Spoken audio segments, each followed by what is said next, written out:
Ça vaut le coup, l'émission qui donne du sens à votre argent chaque semaine sur Boursorama. On est là pour vous aider à investir de manière durable et responsable. Aujourd'hui, on vous parle d'économie circulaire avec une vision assez concrète du sujet puisque c'est une réalité quotidienne doublée d'une stratégie délibérée chez SEB. Bonjour Joël Tronchon. Bonjour. Vous êtes directeur développement durable du groupe SEB. Alors chez SEB, la circularité, c'est pas un slogan, c'est un petit peu le maître mot. C'est là où c'est intéressant. En fait, vous pensez circulaire à toutes les étapes, à tout le cycle de vie, j'ai envie de dire, du produit. C'est ça? C'est quasiment une obsession? C'est en tout cas pas une obsession, mais c'est quelque chose qu'on fait depuis longtemps. C'est pas effectivement anodin de dire qu'on s'occupe du sujet de l'économie circulaire. Il y a depuis la fin des années 2000, puisque c'est vraiment là où on a démarré. Et effectivement, toutes les étapes du cycle de vie, le mot est juste. Ça va justement de la prolongation de la durée de vie des produits, avec les concepts de réparabilité des produits. Et puis, ça peut aller jusque derrière l'introduction de matières recyclées dans les produits et le recyclage en fin de vie des produits. Donc, c'est toute la boucle qui est circulaire. Ouais, c'est intéressant parce que la stratégie dominante au début des années 2000, c'était plutôt le low cost, c'était le jetable. Et le plus simple pour vous, il était peut-être justement de faire du pas cher, du jetable, mais ce n'était pas la stratégie. À contre-courant, C'était vous étiez quelque part. Tout à fait, on a été pionnier. Il faut dire que c'était un pari qui s'est avéré économiquement réussi, mais en fait, le choix qui nous était effectivement posé par le marché, c'était soit le low cost, et c'était pas vraiment ni l'ADN du groupe SEB, ni ce qu'on voulait faire en termes de qualité, et puis aussi de satisfaction consommateur. Et puis ça aurait été une spirale sans doute mortifère pour le groupe. On a préféré la sortie par le haut, l'innovation, la qualité, la durabilité, et je pense que ça nous a donné raison. Bon, vous le disiez, hein, de la conception, soyons un peu plus précis encore une fois, de la conception à la fabrication, jusqu'à même la deuxième vie du produit, tout est vraiment circulaire.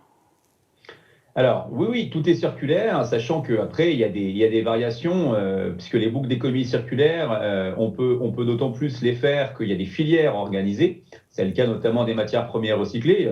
On sait faire chez CED industrialiser de la matière première recyclée. Encore faut-il que les filières dans tous les pays soient présentes, ce qui n'est pas malheureusement le cas aujourd'hui dans tous les pays. En Europe, c'est assez facile, en Amérique latine aussi. En Asie, on commence à identifier des filières, mais c'est assez compliqué d'avoir notamment des matières premières recyclées de bonne qualité et avec un impact environnemental et santé pour nos consommateurs qui soit correct. Donc oui, on s'adapte aussi en fonction des filières. On est dépendant d'un écosystème et c'est pour ça qu'on travaille étroitement avec des fournisseurs, avec des partenaires sur l'économie circulaire. C'est pas quelque chose qu'on fait tout seul dans notre coin. Des produits recyclés, quelque part, ça accroît la durée de vie du produit, Joël Tronchon, mais on se dit qu'à court terme, ce n'est pas dans votre intérêt, parce que le consommateur, pour le coup, il va changer, il va renouveler moins souvent son appareil, non? Alors, en fait, on a un intérêt et pour la planète et même pour la satisfaction de consommateur. En gros, prolonger la durée de vie d'un produit, on pourrait se dire intuitivement, oui, c'est un produit qu'on vend en moins. Mais en fait, non, parce que le consommateur qui va pouvoir faire réparer son produit, avoir un produit qui est dur dans le temps, il va être satisfait de la marque et donc il va réacheter sans doute un produit de la même marque qu'il a considéré comme durable, que ce soit d'ailleurs le produit, la catégorie identique, un aspirateur, une machine à café, que sais-je, et ou un produit de la même marque qui fait une autre fonction. Donc en fait, on s'y retrouve beaucoup en termes de satisfaction consommateur, de réachat et aussi on nourrit l'image de marque et le sérieux de la marque. Donc on s'y retrouve en termes économiques à moyen long terme. Et donc, on peut réparer un produit SEB qui tombe en panne, parce que souvent, on le sait, hein, voilà, ça coûte moins cher de le changer carrément. Alors, tout à fait. Non seulement on peut le réparer, en fait, on a 95% de nos produits dans le monde, donc c'est pas qu'en France, c'est partout qu'on peut le réparer, ça c'est un premier point. On peut les réparer parce qu'on a, nous, en stock les pièces détachées, on en stocke 7 millions et demi, donc c'est considérable, et on stocke au minimum pendant 10 ans, voire 15 ans, voire 20 ans. Ça va dépendre après des produits. Mais donc, on a un engagement minimum de conserver les pièces détachées 10 ans après l'arrêt de fabrication du produit. Donc, ça vous laisse largement le temps de le faire. Et puis surtout, on le fait, on le propose à des conditions économiques intéressantes. Parce que, comme vous l'avez dit, la réparation, pour que ça marche, il faut que ça soit accessible pour le consommateur en prix.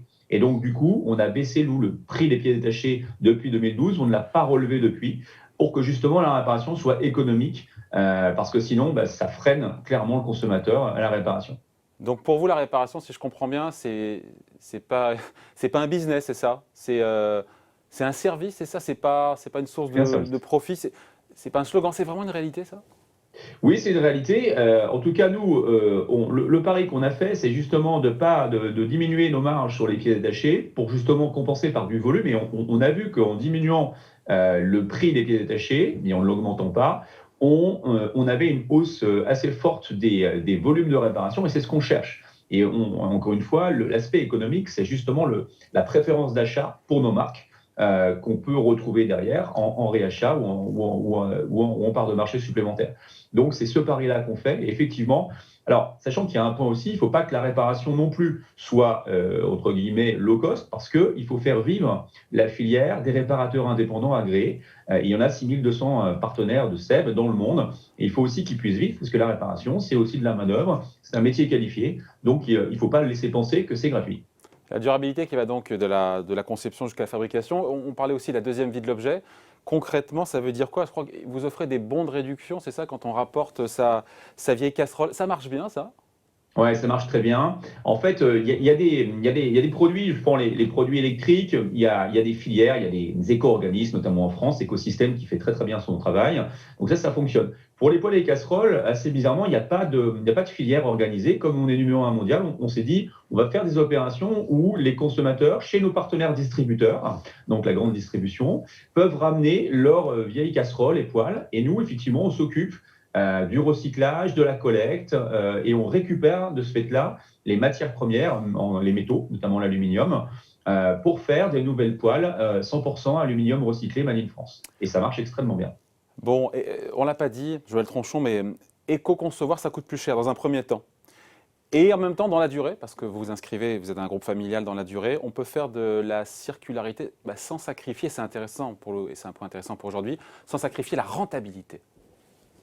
Tout à fait. À court terme, ça coûte plus cher. Entre guillemets, un produit, il y a un exemple très précis, c'est quand vous avez un produit d'électroménager où vous avez des vis pour qu'il puisse se séparer, se démonter, ça coûte plus cher parce qu'il y a plus de main-d'œuvre et c'est plus complexe à faire qu'un produit que vous allez juste coller. Le problème, c'est qu'un produit collé, c'est pas réparable. Donc, effectivement, il y a un petit surcoût, pas énorme, mais un petit surcoût en production à court terme. Donc, vous investissez pour que le produit soit durable et démontable. Mais par contre, vous y retrouvez effectivement à moyen long terme parce que c'est un produit de meilleure qualité et c'est un produit qui permet de durer plus longtemps. Et ça, le consommateur le sait. Il le sait d'autant plus que maintenant, il y a un logo 10 ans réparable affiché sur nos produits qui est très visible sur le packaging et qui est un facteur d'achat. Et un client satisfait, c'est un client qui achète d'autres produits. C'est Tout à ça. fait. Allez. Merci Joël Tronchon. Allez, vous restez avec nous. On est à présent avec Beryl Bouvet-Dinota. Bonjour. Bonjour. Directrice adjointe à Action européenne chez Ophi AM. Bon, du CEP, j'imagine que vous en avez en portefeuille. Oui. Bon, ça performe depuis maintenant 10 ans. C'est vraiment incontournable, encore aujourd'hui, d'en avoir. Alors nous, ça rentre parfaitement dans une thématique forte du fonds qui tourne autour de l'économie circulaire. Donc avec cette préoccupation d'intégrer des sociétés qui sont capables d'apporter des solutions sur des produits de grande consommation, parce que je pense qu'il n'y a pas un foyer français qui n'a peut-être pas un produit du groupe, et donc qui apporte une solution de responsabilité et d'engagement. C'est-à-dire que Joël l'a dit, il y a cette intention de recycler, cet éco-design, il y a beaucoup d'éléments qui aujourd'hui répondent aux aspirations des consommateurs, aux nouvelles aspirations des consommateurs. Et sur l'impact positif du groupe SEB, pour le coup, dans un fonds de développement durable, comment on peut le mesurer ? Alors, effectivement, on peut le mesurer à plusieurs niveaux, en particulier avec le groupe SEB, sur déjà la matérialité, sur l'impact positif du produit, c'est-à-dire ce à quoi il permet d'éviter en termes de prélèvement des ressources naturelles, d'aluminium recyclé, donc de contenu en matière première, mais aussi en termes de responsabilité, c'est-à-dire que le groupe SEB a dans son ADN une vraie volonté de développer une responsabilité, d'intégrer des enjeux qu'on appelle traditionnellement E, S et G, avec une volonté de réduire l'empreinte carbone, ce genre de choses, qui est concret, enfin, qui est vraiment une analyse concrète de l'analyse ESG. Bon, et dans ce qui est concret, il y a aussi la performance. On sait que SEB performe en bourse dans la durée, plus de 100% de hausse de son cours en 10 ans. Après, est-ce qu'on regarde et on se dit, est-ce que SEB fait mieux, pour le coup, que la concurrence ? Alors, ce qui était important de voir, c'est que dans le secteur de la consommation, effectivement, le groupe SEB tire son épingle du jeu par rapport à d'autres activités, en particulier depuis la crise du Covid. Et par rapport aux grands acteurs, je dirais, de la consommation, bon, je vais prendre un concurrent, mais on n'est pas tout à fait sur le même produit, mais comme Electrolux, effectivement, le groupe SEB surperforme le secteur et challenge les grands acteurs du secteur également. Bon. Donc, effectivement, il y a une performance qui, à court terme, cette année, va être un petit peu ballottée à cause du Covid, mais on est très confiant sur la capacité du groupe à retrouver des niveaux de marge historiques d'ici 1 an, 2 ans. Bon, merci Berry Bouvet-Dinota. Et merci aussi à Joël Tronchon. Au revoir, merci. Merci à tous les deux. Et rendez-vous bien sûr la semaine prochaine sur Boursorama pour un nouveau numéro de Ça vaut le coup, l'émission qui donne du sens à votre épargne.